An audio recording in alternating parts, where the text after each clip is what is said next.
Komatu Makadeti 2 minutes Inayake tikadamazitolera. Inu president wapempha kumane ndi president opuma kuphatikizapo APM.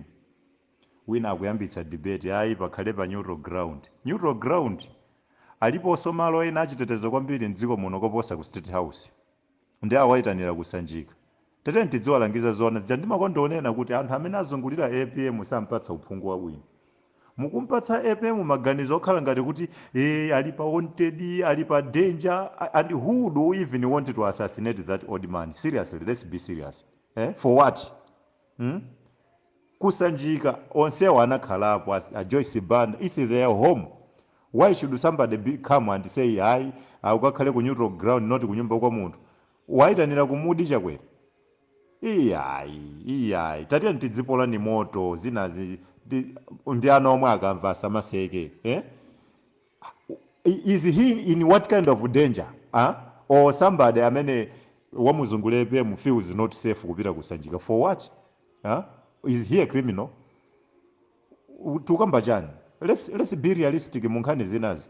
Honestly, I don't think he is a threat to anybody at the moment. APM is no threat to anybody. And why would somebody go to APM kukamunamiza kuti hayi bwana kumeneko si neutral ground what?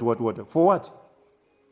Sometimes let us prove kuti we stand for Malawians, not individual agendas whatsoever. No. Ngati tili ndi ma issues, why can't we tell APM akamuuze Lazarus Chakwera pamaso face to face, other than being a coward running away from a meeting? That's not being a man enough. Let him sober up. Let him be a man. I don't want kuti mundinamiziresa kuti ndimanyoza APM mene munachitira padzana. No. Koma at least APM should become a Malawian now. Kulibe kuchiopsa kusanjika.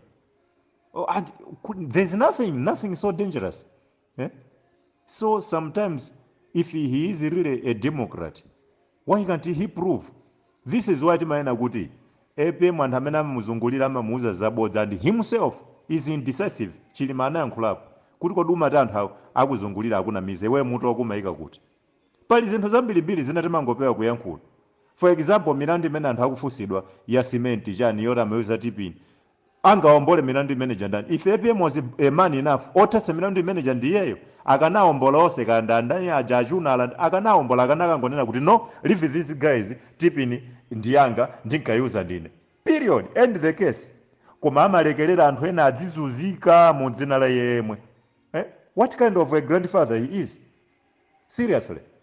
It's because ena mukutengera mwayona kuti munthu ja ukalamba, you want to keep lying to him, because the moment he gets to know the real Malawi, he will not even keep you people. He will not keep you people. You are lying to him. You are lying to him. And mukuononga chipani cha DPP, mukuononga mbili ya APM, and mukuononga mbili ya Mutharika. Kuliana kumene kuja very bright. Very bright. Bingu anasiyana very sharp. Yo APM alindiana very sharp.